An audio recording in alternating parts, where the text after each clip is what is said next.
যোৱা 23-24 বৰ্ষত অসমৰ সৰ্বশ্ৰেষ্ঠ গাহৰি পালকৰ সন্মান পাবলৈ সক্ষম হোৱা এজন গাহৰি পালকে 4 লাখ টকা ব্যয় সাপেক্ষে আৰম্ভ কৰিছে এখন লোকেল মুৰ্গী ফাৰ্ম। গতিকে তেখেতৰ গোটেই প্ৰজেক্টটো আমি অকণমান চাম আৰু তেখেতৰ লগত খুব ধুনীয়াকৈ আমি চিনাকি হওঁ আহক। বৰ্তমান মই এতিয়া উপস্থিত আছোঁ আমাৰ তিতাবৰৰ জালুকনীত আৰু বেকত আপোনালোকে এখন দেখিছে গাহৰি ফাৰ্ম আছে আৰু এইখনেই নহয় আচলতে গাহৰি এইটো আমাৰ ফেটেনাৰ কাৰণেহে এটা ইউনিট বনাই ৰাখিছে। ইয়াৰ এটা ব্ৰিডিং যিটো ইউনিট এইটো বেলেগ জেগাত আছে। আচলতে মই গাহৰি ফাৰ্মখন কেলৈ দেখাইছোঁ, মই আমাৰ এনেকুৱা এজন অভিজ্ঞ পালকৰ ওচৰত বৰ্তমান আহি উপস্থিত হৈছোঁ। তেখেতে খুব ধুনীয়া এখন লোকেল মুৰ্গীৰ ফাৰ্ম কৰিছে। এইফালে এটা লোকেল মুৰ্গীৰ প্ৰজেক্ট এইখন দেখিছেনে, খুব ধুনীয়া কৰিছে আৰু মই বৰ্তমান আজি লোকেল মুৰ্গী পোৱালি ইয়াতে দিবৰ কাৰণে আহিলোঁ। 2023-24 বৰ্ষৰ আমাৰ হাঁহ কুকুৰা আৰু পশুধন নিগমৰ আণ্ডাৰত অল আছামৰ সৰ্বশ্ৰেষ্ঠ গাহৰি পালকৰ সন্মান পাবলৈ সক্ষম হোৱা এজন পালকৰ ওচৰত বৰ্তমান মই আহিছোঁ আৰু তেখেত অকল আমাৰ এইখিনি ফাৰ্মিং লাইনৰ লগতে জড়িত নহয়, শিক্ষাৰ লগতো মানে শিক্ষকতাৰ লগতো তেখেতে জড়িত হৈ আছে বৰ্তমান। দাদা নমস্কাৰ। নমস্কাৰ। অকণমান আপোনাৰ যদি পৰিস্থিতি ধুনীয়াকৈ দিয়ে। হয়, মোৰ নাম ভাস্কৰজ্যোতি শইকীয়া, মোৰ ঘৰ তিতাবৰ জালুকনীবাৰীত আৰু মই আচলতে শিক্ষাৰ লগতে মেইনকৈ জড়িত। মোৰ এখন স্কুল আছে আটলাণ্টিক ছিনিয়ৰ ছেকেণ্ডেৰী স্কুল জালুকনীবাৰীত, ক্লাছ নাৰ্চাৰীৰ পৰা হাই ছেকেণ্ডেৰীলৈকে। তাৰপিছত 2017 বৰ্ষত মই বোলো অকণমান গাহৰি পালনৰ লগত অকণমান জড়িত হওঁ। প্ৰথম অৱস্থাত ঝাটকা খালোঁ কাৰণ জ্ঞান নাছিলে আৰু কোৱালিটিৰ ওপৰত ইমান নলেজ নাছিলে। তো 10টা আনিছিলোঁ 7টাই মৰিলে নেক্সট 2 মাহৰ ভিতৰত। তাৰপিছত মই চিন্তা কৰিলোঁ কি কৰিম আৰু 2দিনমান চিন্তা কৰি পিছত পালোঁ যে তথাপিতো মানুহে পাৰিছে, ইমান ধুনীয়াকৈ কৰিছে, গতিকে মোৰ যিখিনি কমি আছে সেইখিনি অন্তত জ্ঞান মই লৈ লওঁ। আৰু তাৰপিছত মই যেতিয়া নেক্সট বেচ আনিলোঁ ভাল ফাৰ্মৰ পৰা ভাল কোৱালিটি, আজিলৈকে মই ৰ'বলগীয়া হোৱা নাই। বৰ্তমান মোৰ 2খন ফাৰ্ম আৰু এতিয়া আপুনি দেখিছে আপোনাৰ পৰা মই পোৱালি লৈছোঁ আৰু কুকুৰা ফাৰ্ম আৰম্ভ কৰিব বিচাৰিছোঁ, লোকেল কুকুৰা। খুব ধুনীয়াকৈ বনাইছে। হয়। তো কুকুৰা ফাৰ্মৰ লগত ফাৰ্ষ্ট টাইম হয় আৰু মই আজি প্ৰথম 300 পোৱালি লৈছে দাদাই। হয়। বহোৱাৰ এটা ধুনীয়া প্লেনিং আছে। আচলতে যথেষ্টখিনি পইচা ইয়াতে ইনভেষ্টমেণ্ট কৰি পেলাই কৰিছে। মই এইফালে চাওক, এইটো কাম হোৱা নাই, ইয়াতে পটাছ পানী বা আমাৰ এনেধৰণৰ বীজাণুনাশক ৰাখিবৰ কাৰণে এটা ব্যৱস্থা কৰিছে আৰু এইফালে মই ভিতৰত খুব ধুনীয়াকৈ বৰ্ডিঙৰ ব্যৱস্থা কৰিছে। আচলতে 300 পোৱালি দিছোঁ আজিৰ কাৰণে, এটা বৰ্ডিঙতে মই ৰাখিবলৈ ইয়াতে কৈছোঁ। ইনভাৰ্টাৰ কিনি আছে, আজি ডাৱৰীয়া বতৰ, লাইনৰ কোনো ছিষ্টেম নাইকিয়া হৈ আছে কালিৰ পৰা, গতিকে সেইটো কথাৰ কাৰণে নতুন ইনভাৰ্টাৰ কিনি আনিছে, সকলো বস্তু। আৰু এইখিনি পোৱালি মই বৰ্তমান দিছোঁ 300 পোৱালি। আৰু চক তেখেতে নতুনকৈ এটা ব্যৱসায় আৰম্ভ কৰিছে আৰু মাকে ৰাতিপুৱাই খুব ধুনীয়াকৈ চাকি বন্তি জ্বলাই ব্যৱসায়টো আৰম্ভ কৰাৰ মানে শুভ আৰম্ভণি খুব ধুনীয়াকৈ কৰিছে। এইটো এটা ভাল লাগিছে। ব্যৱসায় সৰুৱে হওক ডাঙৰে হওক, নিয়ম নীতিৰ মাজেদি যদি সকলোখিনি হয় তো সফল হোৱাৰ এটা মানে ছাকচেছ হোৱাৰ হেৰিটো অলপ বেছি। গতিকে এইফালে গোটেই ব্যৱস্থাটো কৰিছে। মই অকণমান সিফালেও যদি চাওঁ, এনেই কিমানমান টকা আপোনাৰ গোটেই বাজেটটো ইনভেষ্ট হৈছে প্ৰথম ঘৰটো বনাওঁতে? আপোনাৰ 4 লাখ টকা চুই গৈছে। 4 লাখ টকা চুইছে, কাৰণ প্ৰতিটো বস্তু চব পাৰ্মানেণ্টকৈ কৰিছে, পাৰ্মানেণ্টকৈ কৰিবৰ কাৰণে চেষ্টা কৰিছে। এইফালে দেখিছেনে, পানী ফিল্টাৰৰ কাৰণে এইখিনি ব্যৱস্থা, এইটো পানী ফিল্টাৰৰ কাৰণে এইটো ব্যৱস্থা কৰিছে। খুব ধুনীয়াকৈ এইফালে বনাই লৈছে। কাম চলি আছে, আচলতে চলি আছে। মিস্ত্ৰীৰ কাৰণে একচুৱেলি অলপ দেৰি হৈছে আৰু বতৰটো বেয়া, বিশেষভাৱে বতৰ বহুত বেয়া। এইটো চব ফাউণ্ডেশ্যনটো মাৰি লৈছে ধুনীয়াকৈ, কাৰণ এইটো এটা ছেফটি, কাৰণ মুৰ্গীয়ে নহ'লে ইয়াতে আপোনাৰ খান্দি দিয়াৰ খুব এটা মানে হেৰি থাকে। এনেকৈ কৰিছে। এইটো এটা ৰুম বনাইছে, 2টা পাৰ্ট কৰিছে ন? হয়। এইফালেও এয়া দৰ্জা বনাই লৈছে ধুনীয়াকৈ, দেখিছেনে? এইটো এটা ব্যৱস্থা কৰিছে, এইটো ৰুম। গতিকে ব্যৱসায়টো যেতিয়া একদম খুব ধুনীয়াকৈ কৰিবলৈ হ'লে সুবিধাখিনি আচলতে আগত কৰি ল'ব লাগিব, তাৰপাছত বাকী ব্যৱসায় মানে বাকীখিনি কাম কৰি যাব পাৰিব। এইটো লোহাৰৰ ফেঞ্চিং দিছে যাতে মুৰ্গীখিনি কোনো কাৰণত ইটোৰ পৰা সিটোলৈ যাব নোৱাৰে। গোটেই বস্তুটো এইটো আপোনাৰ কিমান ফুট মানে দীঘল বহল কিমান কৰিছে? টোটেল 80 ফুট হয় আপোনাৰ। হয়। আৰু এইপিনে 80 বাই আপোনাৰ 18। আচ্ছা। তাৰপিছত সেই বৰ্ডিং ৰুমটোৰ কাৰণে সেইখন জেগা আমি এৰিছোঁ।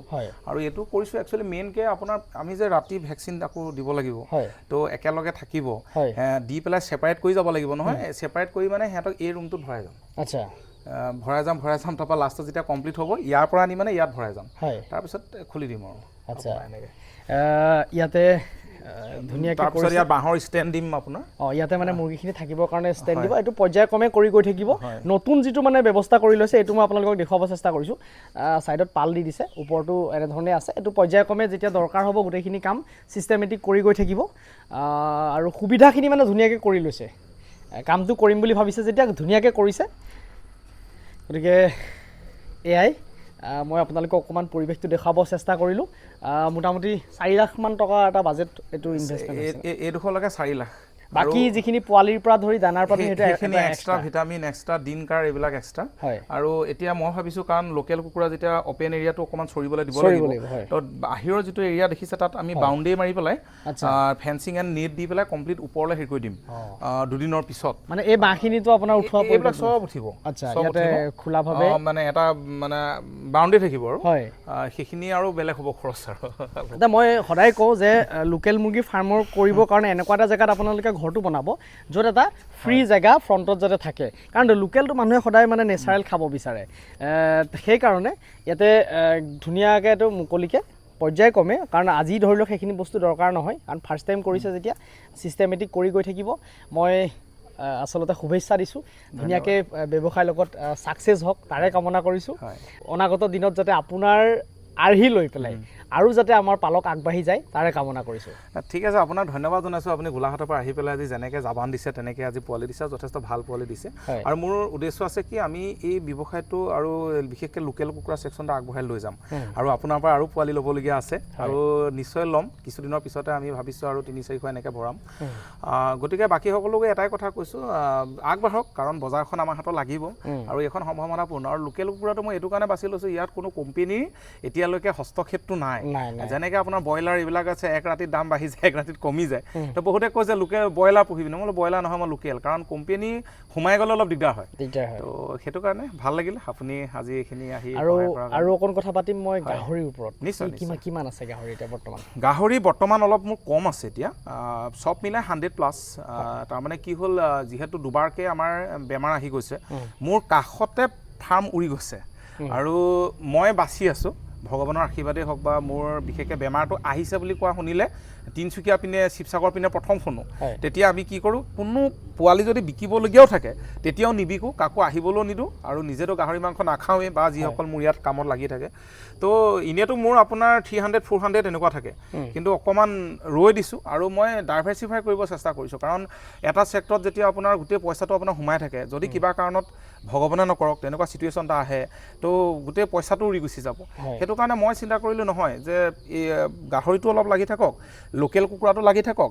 এনেকৈ বস্তুটো 3-4টা জেগাত লাগক হাতখনৰ এটা আঙুলি 2টা আঙুলি কাট খাই গ'লে কোনো প্ৰব্লেম নাই কিন্তু গোটেই হাতখন যদি কাট খাই যায় তো তেতিয়া অলপ সমস্যা আছে আমাৰ নিচিনা মানুহৰ কাৰণে তো এতিয়া চলাই আছোঁ এইখন ভেটেনাৰ ফাৰ্ম আৰু প্ৰডাকশ্যনখন ইয়াৰ পৰা 2 কিলোমিটাৰ আঁতৰত আছে আচ্ছা এতিয়া বিক্ৰী বাৰ্তা কেনেকুৱা চলিছে গাহৰি বেয়া নহয় আচলতে কি হয় চব কোৱালিটিটো আপুনি মেইনটেইন কৰিব লাগিব এতিয়া আমাৰ যিবিলাক কাষ্টমাৰ আছে যিসকলে পোৱালি নিয়ে আমাৰ মেক্সিমাম ৰেগুলাৰ এবাৰ নিলে তেওঁ আকৌ নিয়ে প্ৰথম নিওঁতে হয়তো ভাবে যে ভাল বেয়া কিন্তু নিয়াৰ পিছত তেওঁলোকে ৰিপিট কৰি থাকে তাৰমানে গতিকে বহুত ঝঞ্জাল ল'বলগীয়া নাই বৰ্তমান যিখিনি আছে ভাল কিন্তু এই খেতি ছিজনটোত আৰু এইবাৰ পানী ছিজনো হৈছে গতিকে প্ৰতি বছৰে খেতি ছিজনত অকণমান পোৱালি বিক্ৰীটো কমি থাকে যেনেকৈ মাংসৰ বিক্ৰীটো অলপ কম থাকে এতিয়া গৰম ছিজনত তো আমি এতিয়া ভেটেনাৰ তৈয়াৰ কৰিছোঁ এইবিলাক ঠাণ্ডা ছিজনৰ কাৰণে লাহে লাহে মাঘ বিহুৰ পিছত বা এনেকুৱা নৱেম্বৰ ডিচেম্বৰ জানুৱাৰী ফেব্ৰুৱাৰী এইবিলাক আপোনাৰ গতিকে ঠিকে আছে মোটামুটি খালি বাহিৰৰ পৰা অলপ গাহৰিটো আহে আজিকালি অকণমান ৰেটটো বেপাৰীবিলাকে অকণমান দিবলৈ নিবিচাৰে কেতিয়াবা